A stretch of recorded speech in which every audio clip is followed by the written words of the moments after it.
wood shop. Follow me and let's see what it's all about. If that's still rolling, you're going to have a lot of trouble with it. Hello, Mr. Lohr. Perhaps you could give us an introduction to what goes on at the high school wood shop program. Okay. Well, basically the woodshop program at Norristown High School, it's a 3-level type of course. And the first thing is that the students in the basic level class would be in wood technology. In wood technology, the students come in and the course is basically wood science to start with. We look at grain structure, how trees grow, and then we'll move on from there into project development, how estimating is done, and how to work with the tools and the machinery and different planning processes. All our stock is all rough stock. All the projects that I guess you will see are started in this form right here, which is all the rough stock. We then plane this stock down, fabricate it into the projects that you're going to see. The next course is the advanced class, and that's the class you're in right now, the advanced class. Maybe later on you can look at some of the basic students' projects as well, and we'll add that to it. And in the advanced class, the students pick up where the basic students left off. And there we do more of the design problems, get into designing, different wood science techniques, and then the 3rd level course is an independent study course. And the independent study course is a course where the students do a research project. And the research projects that we have going now that you will see this period are the steam bending and also boat construction as well. Okay? So I think the first thing that we'll do is I'll tell you that the projects are basically categorized into 2 types of construction. And the 2 types of construction are carcass construction and frame construction. And the first thing I think we ought to do is you can go over there and ask some of those students what they're doing, and the carcass construction is where we'll start in this class. Okay, let's go over and talk to some of the students then.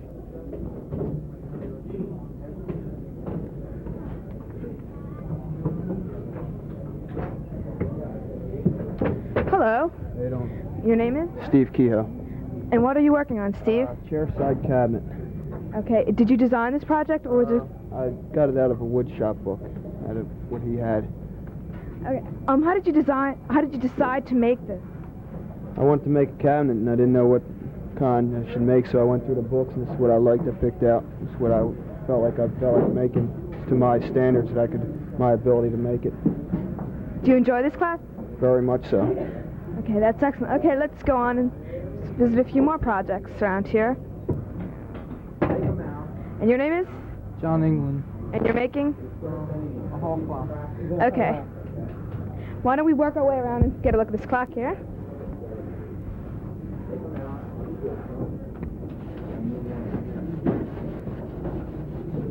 Okay, how did you decide to make the clock?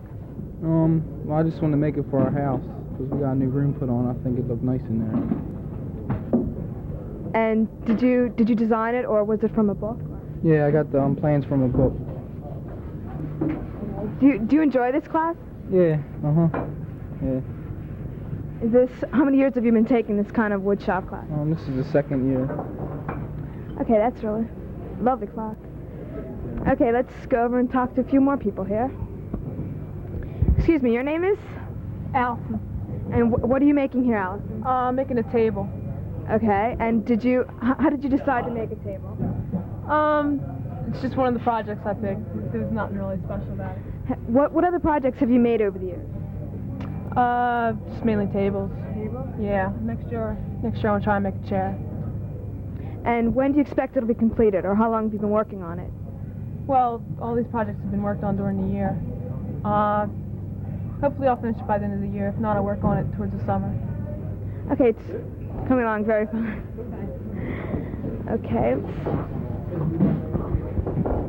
Hello, your name is? James Jones. And you're working on James? I'm working on a bookshelf for my uncle, because they have a lot of books. Oh, okay, and that's how you decided upon it? I'm making a bookshelf. Did you look through books to decide upon I it?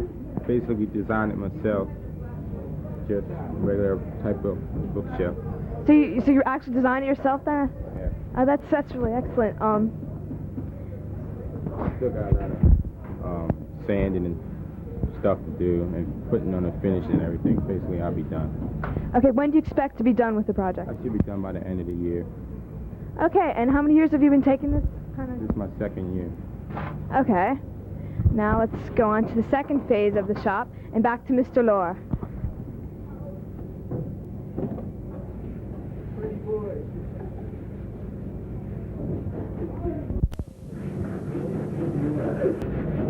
I'm here with Steve Carbone, another wood shop student, and Steve is working on a rather interesting project. Could you explain the project to us, Steve? Yes, I am building a guitar. It's like I copied off a Fender, a Stratocaster. This is my second guitar I've built since, the beginning of the year. This is my first. Okay, how about if you explain how you put together this guitar? Well, this guitar is made out of a piece of mahogany wood. I designed it off another similar guitar, Gibson SG Standard. Everything was I made everything except the hardware, which I bought in the store. I've been working on this one for about 3 months. It turned out pretty good.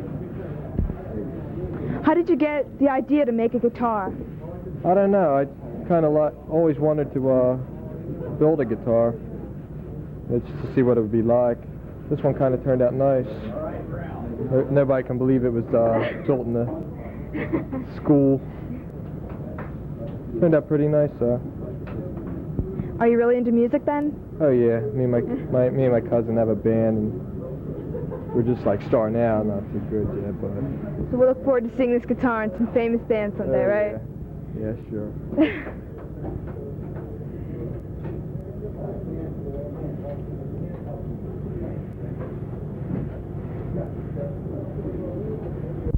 Seen examples of carcass construction, and we'll take you on to see examples of frame construction. But first, to explain the difference between both of them, is shop instructor Mr. Lohr.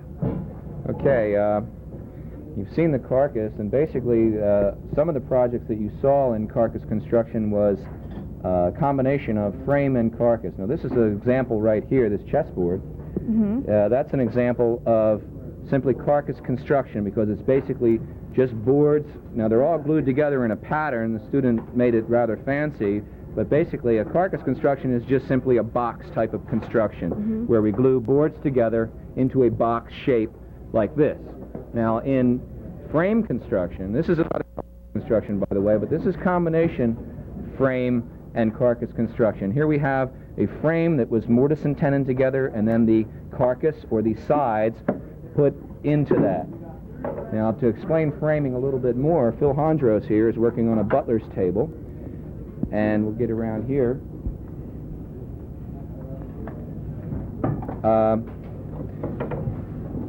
This outer area right in here is the frame part of this project, and from that frame, he is putting all these other aspects of his project. Now, frame construction is also involved in making mainly mortise and tenon joints like the legs of his project right here. Phil, would you show him how to your legs are fit together, and explain maybe how you cut those joints? Well, this is a mortise and tenon joint. I cut them on a table saw over here, a part of it, and hand chiseling and a lot of aggravation. This here, I don't know if you can get this in. That's the way they're supposed to fit. No gaps or any type of wiggle or so you can pull out. Any questions? Or? Takes a lot of time. Yeah, a lot of time. A lot of careful work. Yeah, that's about what most of your time is in. Is that and you're gluing up.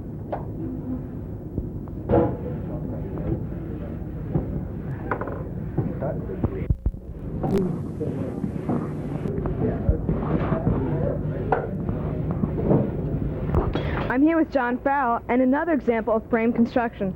Now, John, this project is really beautiful, but I was wondering, how did you get the legs? Well, first, I glued up 3 pieces of block until it was a large block, and then I made angle cuts on the ends to put on a machine called the lathe. which I use different instruments and tools to get the legs close to exact.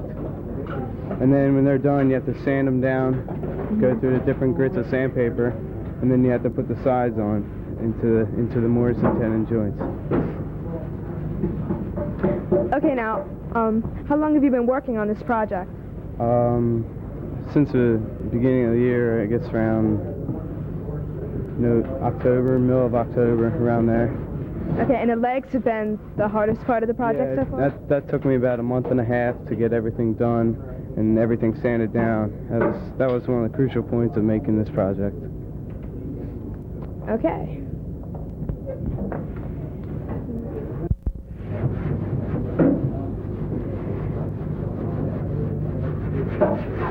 Okay, right now we have another example of frame construction, and I'm here with Pat Ahmed. Pat. Okay, what are you making? This is going to be a drop leaf table here, and it's similar to that one, and the legs were made on the lathe, but there is slight differences because with my legs here they have compound angles, and that means that basically they're on a slight angle. That was fairly complicated to make because you had to take a T-bevel here and you'd have to get the correct angle set on that, and for all your mortise and tenon joints you had to cut them on a special angle, and that was a pretty hard process to do. Okay, so that was the most time consuming? Yes, that was definitely the most time consuming. Okay, and what kind of wood is this? This is cherry. Cherry wood? Yes. Okay, how did you decide to make this project? Well, basically we needed a kitchen table at home, and so figured it'd be something to do. Okay, that's excellent. And I believe we'll show you a finished example of this table later on in the program.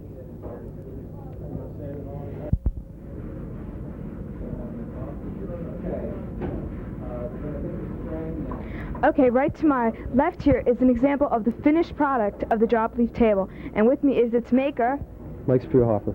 Okay, Mike, what makes your project special? What's different about your project? All right, well, I took the plan from a basic drop leaf table plan, and I redrew it myself to make it longer and wider. I also used a lot of different compound joints on it that weren't used in the basic plan. This here is called a roll joint. It was made on the shaper, and this joint here fits up to this exactly. It's hinged right here, and when it comes up, it'll meet flush with it. That's the way it'll look when it's hinged. Alright, now to hold both of these supports up, I made 4 of these, 2 for each side underneath. And you can see the other one over there already in place. Okay, how did you decide to make a table like this? Well, this was I had 2 years to make a big important project, and I wanted to learn how to use the lathe, so this looked like a good example of a lathe project. Okay, so you've been working on this for 2 years now? Right, I started last year. The first thing I made was the legs. I made about 6 of them, and I tried to get the 4 that looked the closest to one another, and it came out pretty well. It was my first project ever using the lathe, and that's basically why I made it, because I wanted to learn how to use that. Okay, and you said you designed part of the plan to make it wider. How did you come about that? Right, I wanted something that I could use like in the dining room to eat like a big dinner off of or something, and the basic plan was just like a small table, and so I made it about 18 inches wider and about 24 inches longer than it should have been, and I adjusted everything else accordingly so it looked to scale. Was that a problem when you were trying to put it together? Yeah, it was, because I started off on the plan, I just lengthened it and widened it, but it turned out I had to make a lot of other things thicker and stronger to support that extra weight. Okay, beautiful project. Thank you.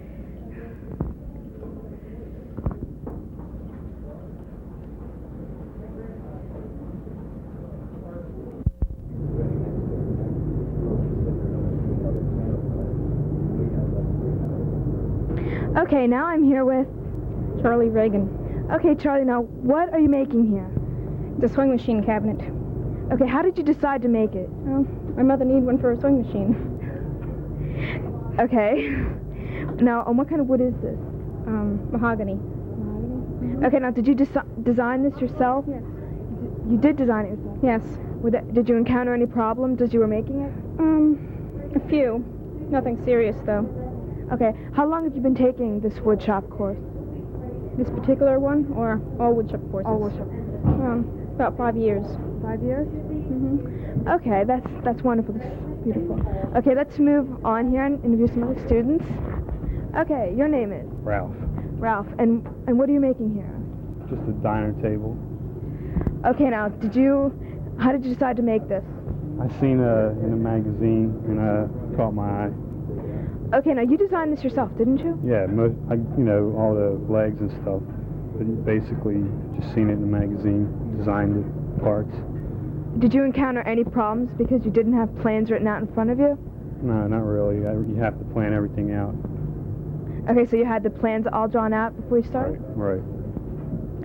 Okay, and how long have you been working on this project? All year, All year? Okay, will it be done by the end of school, you think? hopefully. Okay. Okay, Okay, hello, and your name is? Phil Crush. Phil, and this is your project too? And what is this project? It's a glass top coffee table. Okay, how did you decide to make a glass top coffee table? I just had it in mind. I figured plans would be simple. Did you design this yourself? Okay, did you encounter any problems because you designed it? No, not really. It all came together pretty nicely. What's different about this though is we have a 45-degree angle here. We have a spline cut in here for extra support. That's what's different from this, from any other project. But it all came together pretty nice. It looks very nice. And when will you add the glass to it?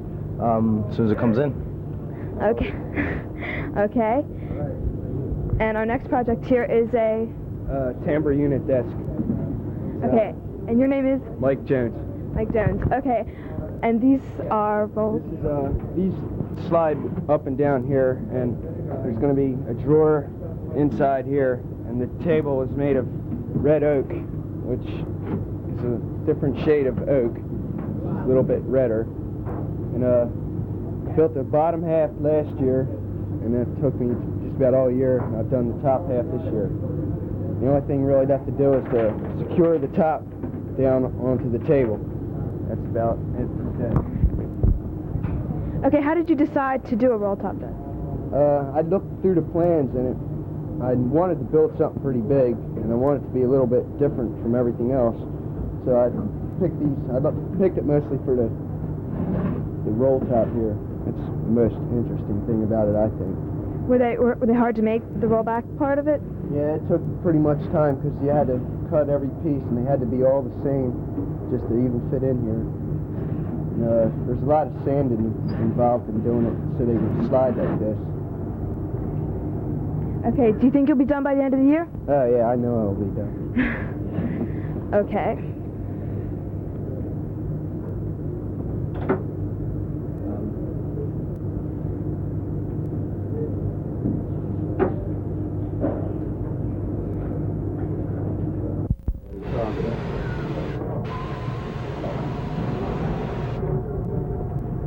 Get this one edge first, then you can go around the back when they start in. And hand it over to Andy when you're done. The edges?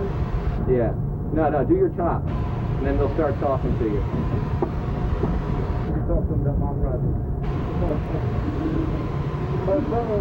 You could actually, they can be spraying, and maybe then you can film that first and then talk to them about it.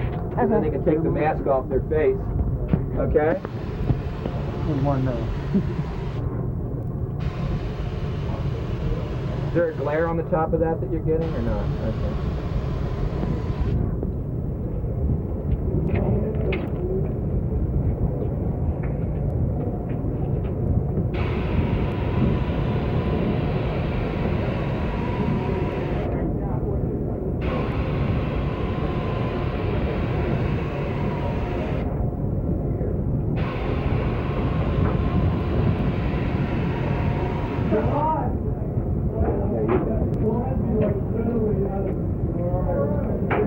Oh, sorry. Are you ready, Ron? Go around the back, stand around the back. backside.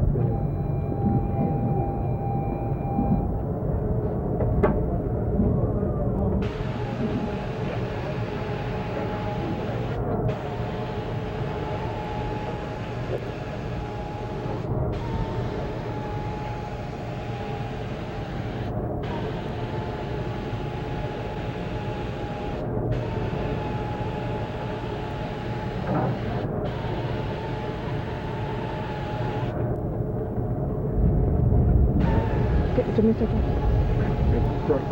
Okay. Now, all the projects we've seen will end up out here sooner or later, being sprayed. Okay. Excuse me, what is your name? Dave Elsier. And what is this project, Dave? It's a coffee table. Okay, now this process with the spraying, what exactly is it called? It's called spray finishing. Okay, and what does it do for the project? It gives it a shine and protects the wood from spills, and just makes it look nice. Okay, how many years have you been taking these kind of woodshop courses? I've been taking it since 10th grade. I had Mr. Lohr since I was in 5th grade. I had him 5th, 6th, and 7th, and then I took him again in 10th grade. Had him in middle school. Okay, how did you decide upon this project? I was looking through a magazine, one of his woodshop magazines, and I saw a coffee table similar to this. It had a little more designs on it, and I didn't want all the designs, so I just made it a conventional coffee table. Okay, did you kind of design it yourself, or were there plans? Like, I took the plans off the coffee table I saw in the magazine, but I just left all the designs out of it. Okay.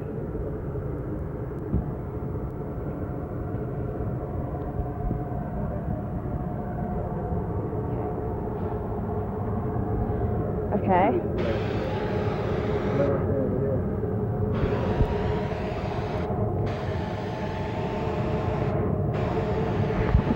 Okay, and what is this project? It's a colonial table. Okay, and your name is? Andrew Wood. Okay, how did you decide upon this colonial table? My house got a lot of colonial furniture in there, so I decided to make a table for my mom. And did you have the plans in front of you, or did you design it? No, my mom pulled out a picture out of like colonial magazine, and she said, "Want to try to make this for me?" I said, "No problem." Okay, now how did you make the legs? Was that the lathe? Yeah, I glued, just like Dave's project over here, like 3 boards together, about 2 inches by 2 inches, and then I turned them down on the lathe, and I came up with this design. Mr. Lohr's help, He made a pretty neat design there. Okay, how many years have you been taking shop courses? About the same about else. I started 5th grade with Mr. Lohr at East Narton, and all 4 years in high school I took shop courses with tech. Okay, so you enjoy working with wood then? Yeah, I love working with wood.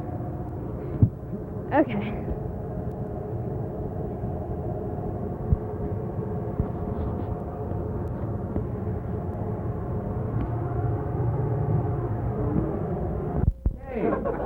Get that cleaned up and get that stuff in here. Clean the gun.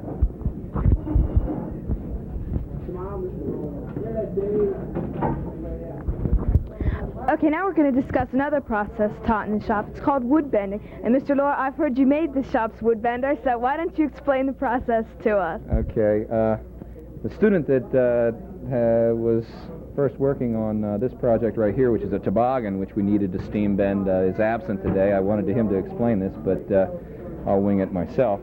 That is, first of all, the reason that we steam bend wood and not saw out that shape is obviously if you would take a board like this and want to saw a circular shape out in that, if you were riding down the hill, it'd break very easily because you have a lot of, end grain exposure. However, if we take and rip this board into a series of straight boards and then steam it with this machine that we built here and bend it around a form, which is Todd Jackson's going to do that for us today, you can see that we not only make the piece structurally much better, but we save a tremendous amount of stock that way, and it's less expensive to go this route.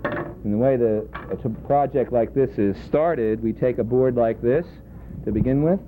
The edge is planed, and then it is ripped to the correct width. The whole board is ripped down this way, and then we end up with a board like this one right here, and that's a little wider. This is a scrap piece. Well, it's not a scrap piece. We're going to use it for something else, but the board is then turned up on end, and what we must do is we must find the area of the wood that has the least amount of grain run out, and what that is called is this right in here. You see the way that grain is very curvy? Yes. This one right here, it's curving out to the end. That is no good for bending right in there because the grain will split apart. However, at this end in here where the grain is running perfectly straight, like so, right, we have no areas where it can split. It still does sometimes, but it's less likely to split in that area. So we choose that area. Then the board is called what we resaw. We split this board right down in half on the edge like that. So we have two boards then, saving stock even more. And then we wind up with pieces of stock that we have thrown in the steam bender right now. Todd, you want to unload the steamer up there? They're bringing out the wood now, and you can see what they're doing. Now that wood has been in there.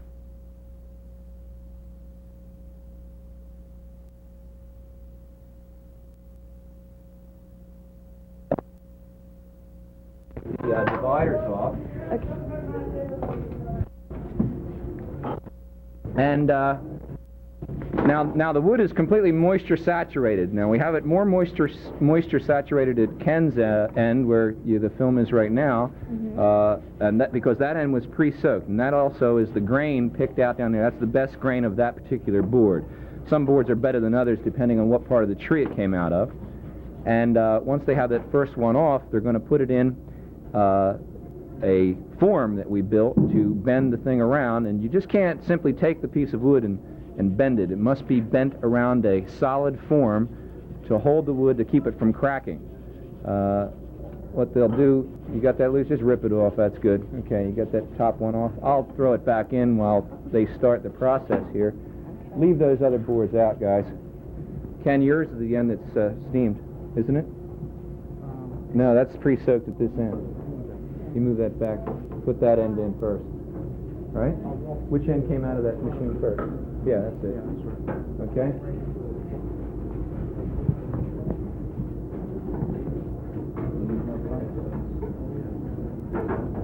Metal strap. Now, what they're going to do first, you know what, guys? This one has a little better grain. So we make sure we have some success there. Let's use this piece. Okay. There you go. Now what they do first is they'll put it into this net. You see they already have one going right now, and they're going to put a metal strap on top, that in there, and you put that clamp at this end first. Line it up straight, level with the end here, up here, in there. Okay. This form we made here, it's a series of oak and plywood and Douglas fir glued together into this shape, and you're going to have to come around this side so they can get it, just climb underneath there, get that. Now, we establish surface tension now with this stainless steel strap. Todd, come underneath and work from this side over here. Come underneath it. That's it. Okay? Move back to the end of the board there. I'll hold this. Okay, now, what he's going to do now is he's going to put it on this side, around this way. What we're doing now is the stainless steel strap is now going to hold that grain in and keep it from splitting as we put it around. We need something to establish that tension. You notice the way he pulled that metal strap out to establish that firm tension on that. And now as we start bending this around the form, it's going to take on the shape of the mold over there. We have to leave it in this mold then for 48 hours, and then we can take it out, and then it will be a finished product that we are ready to put into the toboggan then. Now this form right here is just made for the toboggan. I don't imagine we could use it really for anything else. Go ahead and start putting those clamps on there, and they can see what's happening here. Ken, would you get another stave that's already done down here, and we'll show them what it's going to look like when it's done. And you might, I don't know if you can hear it or not, but there's a series of cracking. That's just the stainless steel sliding along, establishing its tension on there. And he'll tighten that down. Making out okay there, Todd? Down? You want it? Okay. There we go. That's good. Okay. Okay, and then we just work these clamps around.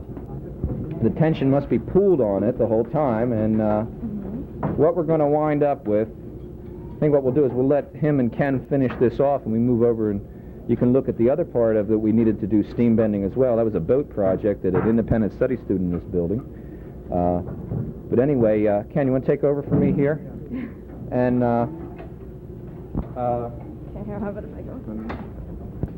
this right here is what's going to this is what's going to come out of that form right there in 2 days. It'll stay in this shape then, and then this is one part of the 7-strip toboggan.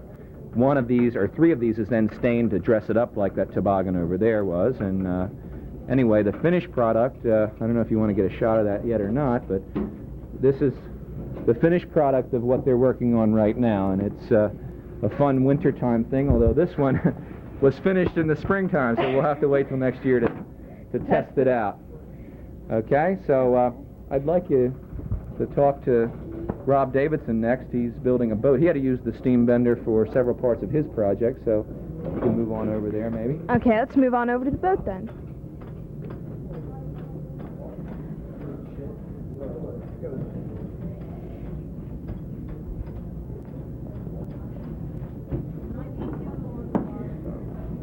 Hello, your name is? Rob Davidson. Okay, and Robin, you're making this boat. Now, specifically, what kind of boat is it? It's a 10-foot sailboat. Okay, do you have plans for it? Yeah, they're over here, if you want to look at them. Okay, did you design it yourself? No, these plans were ordered from a company. Okay, how did you decide to make the boat? It was just an idea I had. Mr. Lohr was pretty much into boats, and I had just gone sailing for the first time last year, and I really liked it. And I thought it'd be nice to build a boat, and Mr. Lohr thought it'd be a really good idea. Okay, so last year was the first time you've ever sailed then? Yeah. Okay, now, what were some of the problems that you encountered while trying to make the boat? Well, there were a lot of problems.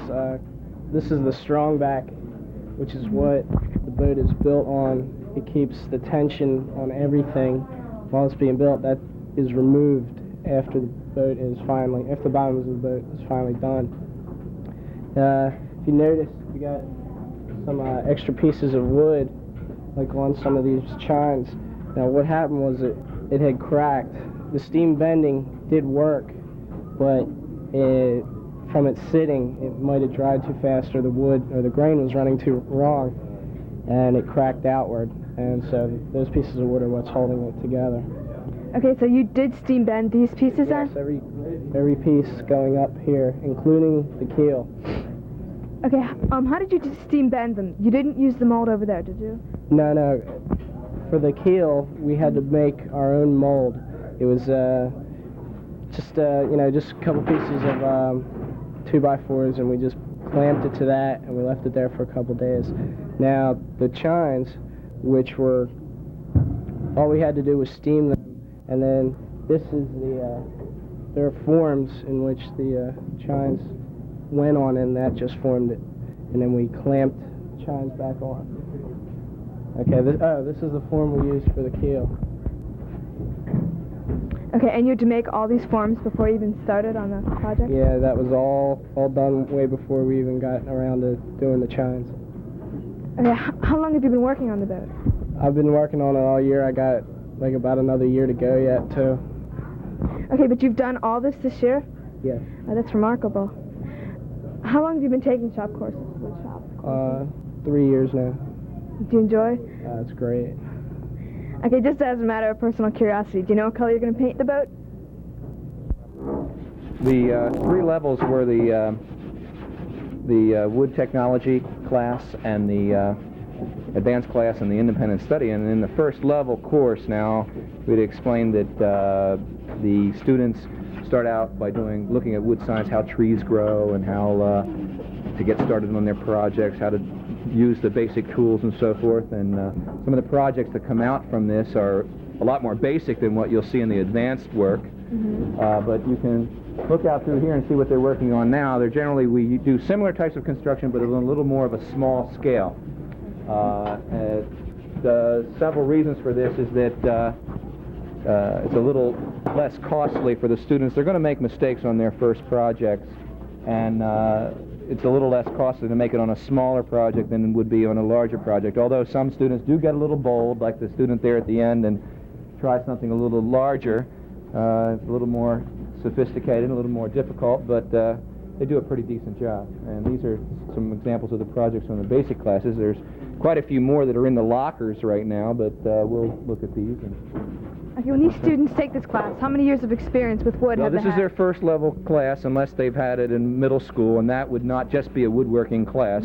That would be a, you know, just an introductory type thing where they also do metalworking and plastics and graphic arts and drafting. And I've been up here now for 3 years. The other woodshop teacher is Mr. McDonald.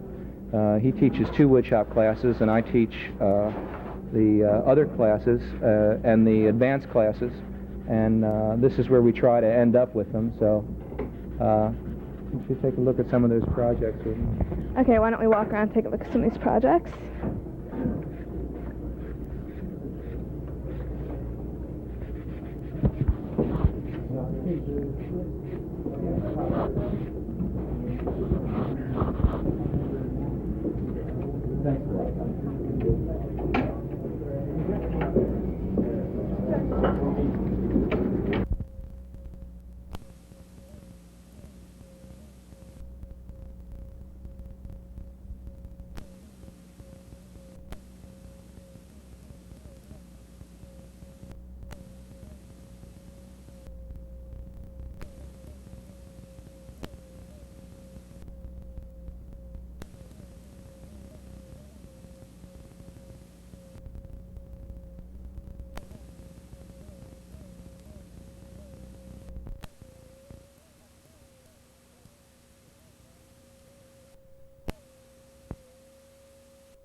Help them out. Correct. Is that what you're taking it to? Okay. Well, it's a wide open field. If everybody wants to get into it.